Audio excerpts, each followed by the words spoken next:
Solo levelling के एक और नए एपिसोड के ऊपर आप सभी लोगों का बहुत बहुत स्वागत है। पिछले जो सारे के सारे एपिसोड है उसका लिंक आपको डिस्क्रिप्शन में मिल जाएंगे या फिर मेरे चैनल के प्लेलिस्ट के ऊपर भी आपको मिल जाएंगे।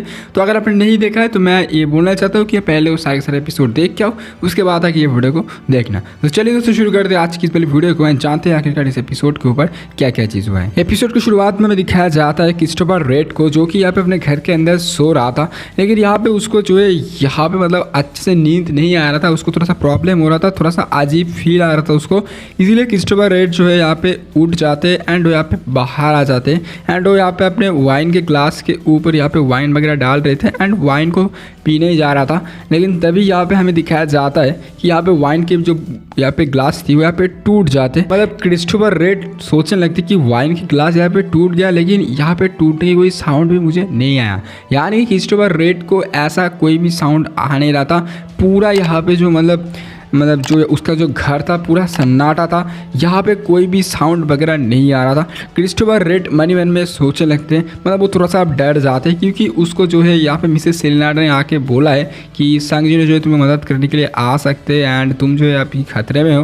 तो इसलिए अब यहाँ पे क्रिस्टोफर रेड थोड़ा मन में सोचने लगते कि आखिरकार ऐसा चल क्या रहा है। फिर यहाँ पे हमें अचानक से दिखाया जाता है कि यहाँ पे ऊपर से एक आदमी बाहर आता है, यानी कि उसके घर के ऊपर से यहाँ पे सीढ़ियों के ऊपर से एक आदमी बाहर आता है, जिसे देख करके Christopher red was shocked. Christopher red सोचने लगते कि आखिरकार ये आदमी कौन है। फिर दिखाया जाता है इस आदमी के पीछे से भी यहाँ पे दो और बंदा आ जाते हैं, जो कि एक्चुअल में मोनार्क थे, जेबलकुल एंड ये तीनों लोग फाइनली यहाँ पे क्रिस्टोफर रेड को ख़त्म करने के लिए आए थे। एक्चुअली क्रिस्टोफर रेड कहने लगते कि क्या तुम मुझे हल्के में ले रहे हो, मैं एक नेशनल लेवल का एस रैंक हंटर हूँ। उसके बाद क्रिस्टोफर रेड अपने पावर का इस्तेमाल करते हैं, यानी कि वो यहाँ पे ट्रांसफॉर्म हो जाते एंड भाई इसका ट्रांसफॉर्म क्या खतरनाक था भाई, it was literally crazy guys. यहाँ पे वो जैसे ही ट्रांसफॉर्म करते भाई ये बहुत ज़्यादा खतरनाक था। फिर उसके बाद यहाँ पे हमें दिखाया जाता है कि क्रिस्टोफर रेड कहने लगते कि अभी मैं जो हूँ तुम लोगों को, तुम तीनों में से एक को अभी ख़त्म कर सकते हो। फिर इसके बाद क्रिस्टोफर रेड जो अपने पावर का इस्तेमाल करते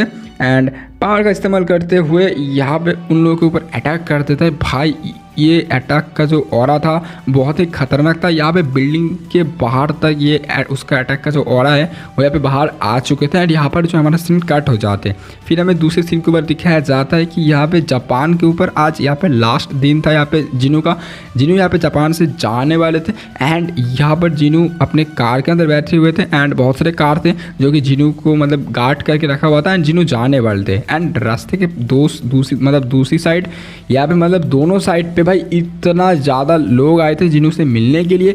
यहाँ पे बताया जा रहा था कि 1 लाख से भी ऊपर लोग यहाँ पर स्टेट के ऊपर खड़े हुए हैं जिनू को देखने के लिए एंड लोग यहाँ पे जिनू को चीयर कर रहे हैं, क्योंकि ऑब्वियसली यार जिनू जो है उसके कंट्री को बचा लिया है उस मॉन्स्टर से, उस डंजन से।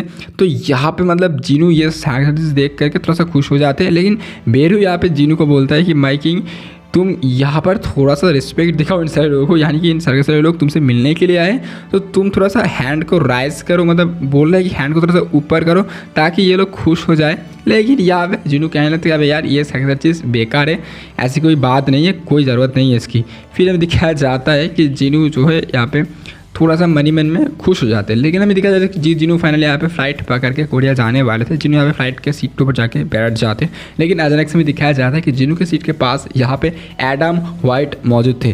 तो एडम वाइट के साथ यहाँ पे जिनू की मुलाकात हो जाती है। जिनू यहाँ पे सोचने लगती कि तुम देखो यहाँ पे तो कोई कोइंसिडेंट नहीं है कि तुम मेरे सीट के पास आके बैठ गए हो, तो आखिरकार क्या बात है तुम बताओ।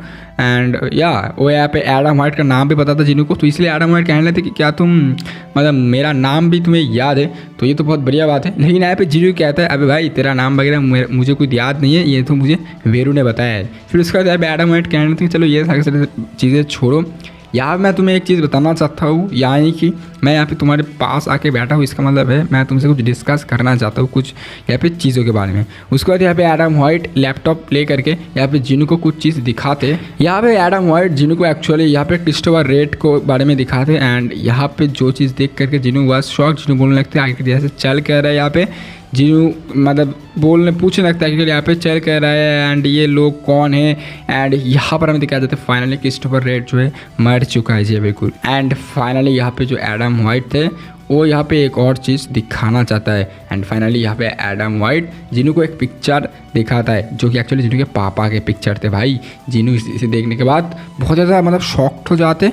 एंड यहाँ पे एडम वाइट जिनू से बोलने लगता कि ये जो है एक सस्पेक्ट प्राइम सस्पेक्ट है, क्योंकि ये जो है हमारे एस रैंक हंटर को भी ख़त्म कर दिया है। एंड सारे लोग अब यही बोल रहे हैं। जिनू ये सुनने के बाद गुस्सा हो जाते हैं। जिनू अपने पावर का इस्तेमाल करते हुए यहाँ पे एडम वाइट को ऊपर यहाँ पे खींच लेते हैं एंड उसको पकड़ के रखा हुआ था। यहाँ पे एडम वाइट हिल भी नहीं रहा था। एडम वाइट के यहाँ पे मतलब बॉडी गार्ड्स भी जो है आ चुके थे, लेकिन यहाँ पे एडम वाइट उनसे कहने लगते कि कोई बात नहीं, मैं इससे बात कर लूँगा, तुम लोग ऐसे चले जाओ।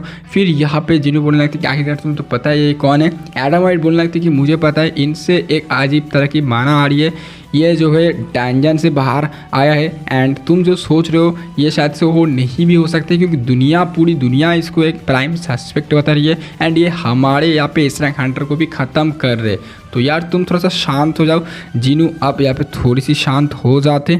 जिनू यहाँ पे मन ही मन में सोचने लगते कि ये जो है घर से चला गया था एंड ये अब डंजन से बाहर आ चुका है एंड ये प्राइम सस्पेक्ट। यार मतलब जिनू को कुछ समझ में नहीं आ रहा था कि आखिरकार यहाँ पे चल क्या रहा है।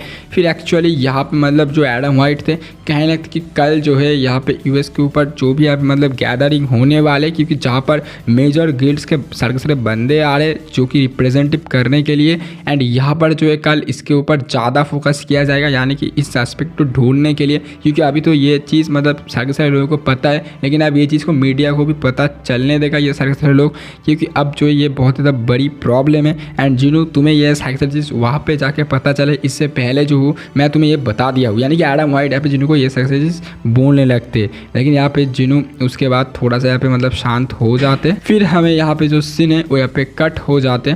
दूसरी सीन के ऊपर हमें दिखाया जाता है कि यहाँ पे फाइनली जो मतलब चाय थी, मतलब चाय जिन थी, उससे यहाँ पे मीडिया वाले सवाल करने लगते हैं कि यार यहाँ पे एज अ गिल्ड कोरिया से आजिन गिल्ड गया है, जिसके वजह यहाँ पे ज़्यादा यहाँ पे गिल्ड मेंबर भी नहीं है। तो यहाँ पे सिर्फ यहाँ पे जिन्होंने जो है उस गिल्ड को संभालते हैं। तुमको तो पता है मैंने ये सारी चीज़ पहले बोल के रखा हुआ है।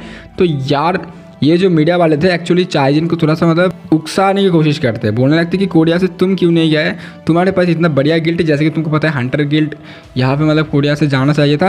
लेकिन यहाँ पे चाइजिन इसको बहुत ही अच्छे तरीके से संभाल लेता है। चाइजिन कहने लगती कि देखो हमारे पास अब एक ऐसी हंटर है जो कि यहाँ पे हम अगर कोई भी चीज़ को नहीं यहाँ पे कंप्लीट कर सकते हैं, लेकिन तभी हमें दिखाया जाता है कि यहाँ पे जो जिनू है वो यहाँ पे सारी चीज़ कंप्लीट कर देता है। इसीलिए चाइजिन बहुत ज़्यादा खुश है। चाइजिन बोलने लगते हैं कि जिनू एक बहुत ही बढ़िया हंटर है, हमारे पास है, ये हमारे देश का हंटर है। तो मैं तो बहुत ही ज़्यादा खुश हूँ एंड मैं बहुत ज़्यादा प्राउड फील करता हूँ कि जिनू जो है कोरिया से वहाँ पर गया है। तो या हम लोग तो उसके लिए बहुत ज़्यादा हैप्पी है। यहाँ पे तुमको तो पता है मीडिया वाले का काम क्या है, मतलब वो यहाँ पे चीज़ों को मतलब उकसाने की कोशिश करता है। लेकिन यहाँ पे चाइजिन बहुत ही बढ़िया तरीके से इस चीज़ को जो है सम्मान लिया है। उसके बाद हम देखते हैं यहाँ पे मिस्टर गू एंड ओजिन को यहाँ पे देखते हैं। एंड ओजिन जो यहाँ पे मिस्टर गू से बोलने लगते हैं कि कोई भी यहाँ पे बाहर से यहाँ पे जिन्हों की पर्सनल इन्फॉर्मेशन मांग रहा है। मतलब पर्सनल इन्फॉर्मेशन का मतलब होता है कि यहाँ पे जिन्हों जो भी गेट के ऊपर गया है वो गेट के ऊपर जाके मतलब पूरा रिकॉर्ड्स यहाँ पे मांग रहा है। मिस्टर गू कहने लगती कि आखिर ये आदमी कौन है, ये कौन सा गिल्ड है। यहाँ पे कहने लगती कि ये कोई गिल्ड नहीं, ये एक सिंगल पर्सन है। एंड वो कहने लगती कि ये जो है चाइना के लूसिंग गिल्ड का यहाँ पे मेंबर है। तो लूसिंग गिल्ड आपको तो पता है बहुत ही खतरनाक गिल्ड है एंड जो कि चाइना के शोर के ऊपर यहाँ पे मॉन्स्टर चला गया था जापान से, जो कि यहाँ पे लूसिंग गैंग ने ही ख़त्म किया था, लूसिंग गैंग ने। तो यहाँ पे लूसिंग गैंग 7 स्टार वाली हंटर है। जैसे कि यहाँ पे एस रैंक ए रैंक इस तरह से हंटर होती है कोरिया के ऊपर, चाइना के ऊपर स्टार दिया जाता है। तो टॉप हंटर 5 स्टार का है, लेकिन यहाँ पे इसको 7 स्टार दिया गया है। तो ये 7 स्टार हंटर है जो कि हाईएस्ट रैंक हंटर है। तो इसलिए मिस्टर को मन में सोचने लगती कि एक पावरफुल आदमी दूसरे पावरफुल आदमी को जानना चाहता है। मिस्टर को यहाँ पे कहने लगती कि ये सारी चीज़ों को जो है कैंसिल कर दो एंड दूसरे सिर्फ यहाँ पे सिंपल इन्फॉर्मेशन दे दो। दूसरे सीन के बारे में दिखाया जाता है कि थॉमस एंड्रेकी यहाँ पे मतलब अपने बिल्डिंग के ऊपर था एंड थॉमस एंड्रेकी जो है यहाँ पे असिस्टेंट थी लॉरा, वो यहाँ पे आ जाते हैं एंड थॉमस एंड्रे से बोलने लगते हैं कि यहाँ पे कल फाइनली जिन्हों आने वाले यूएस के ऊपर। थॉमस एंड्रे ये सुनने के बाद बोलता है भाई यार टाइम कितना जल्दी यहाँ पे फ्लाई करता है। तो फाइनली यहाँ पे जिन्हों आने वाले यूएस के ऊपर। तभी हमें दिखाया जाता है कि एक दरवाजे से एक आदमी आता है जो कि आने के बाद बोलते हैं कि थॉमस एंडर क्या तुम मुझे बुलाए हो। थॉमस एंडर कहने लगते हैं हाँ मुझे तुमसे कुछ बात करनी है। मैं यहाँ पे ज़्यादा घुमा फिर के बात नहीं करूँगा, मैं यहाँ पे सीधे बात करने वाला हूँ। थॉमस एंडर डायरेक्ट यहाँ पे बोलने लगते उस आदमी से कि यहाँ पे तुम जिनू से पंगे मत लो। ये आदमी एक्चुअली कौन थे, ये आदमी एक्चुअली डोंग सूजी है बिल्कुल। तो यहाँ पे कहने लगते कि तुम्हारे भाई के साथ यहाँ पे जिनू ने जो किया है उसके लिए तुम अगर जिनू से पंगे ले रहे हो तो ऐसा मत करो। जिनू अब बहुत ही ज़्यादा पावरफुल इंसान है, मैं तुम्हें बोलता हूँ कि जिनू के साथ अभी पंगे फिलहाल के लिए मत लो। एंड अभी वो यूएस आने वाले, तो तुम यूएस के आने के बाद यहाँ पे जिनके साथ कुछ करोगे नहीं। जिस सुनने के बाद यहाँ पे डोंग सो सिर्फ बट बोलते हैं, सिर्फ यहाँ पे बट वाट को बोलते हैं। तभी यहाँ पे थॉमस एंडर अपने वाडा को यूज़ करते हैं एंड जिसे देख के डोंग सो डर जाते हैं। थॉमस एंडर उससे बोलने लगते कि मैंने तुम्हें कब यहाँ पे ऑर्डर दिया है कि मैं जब बात करूँगा उसके बीच में तुम बात करो। भाई मतलब समझ सकते हो भाई, इसी यहाँ पे बाट बोला था भाई। यहाँ पर जो थॉमस एंडर को फिर से बोलता है कि क्या तुम्हें मैंने जो कहा है क्या तुम्हें समझ में आया है या फिर नहीं, तो तुम अभी ऐसे जा सकते हो। डोंगसू यहाँ पे जाने लगते हैं। डोंगसू पूरा गुस्से में फट चुका था, उससे आँख से भाई यहाँ पे रेड कलर की ऑरा निकल रहे थे। लौड़ा यहाँ पे थॉमस एंडर से बोलने लगती कि तुमने जो है यहाँ पे डोंगसू से जो कहा है क्या वो मान लेगा ये चीज़। यहाँ पे फिर थॉमस एंडर बोलने लगते कि मुझे तो नहीं पता, लेकिन यहाँ पे देखते हैं क्या होता है। लेकिन थॉमस एंडर की ये बात सुन करके डोंगसू वाज सो यहाँ पे सीरियस, वो बहुत ज़्यादा एंग्री हो चुके थे। उसके आँख से भाई रेड कलर की सच में ऑरा निकल रही थी भाई। एंड डोंगसू ऐसे जाने लगते हैं। एंड यहाँ पर जो फाइनली हमारा एपिसोड खत्म होता है। तो गाइस आप सभी लोगों को ये एपिसोड कैसा लगा प्यारा सा कमेंट करके बता देना। एक्सप्लेनेशन अगर आप सभी लोगों को अच्छी लगती है तो वीडियो को लाइक करो एंड चैनल को सब्सक्राइब करो। चलिए दोस्तों आज की इस वीडियो को जितना था, मिलेंगे किसी आप सभी लोगों के साथ नेक्स्ट वीडियो के ऊपर। तब तक के लिए आप अपना ध्यान रखें। Love you all, take care and bye bye.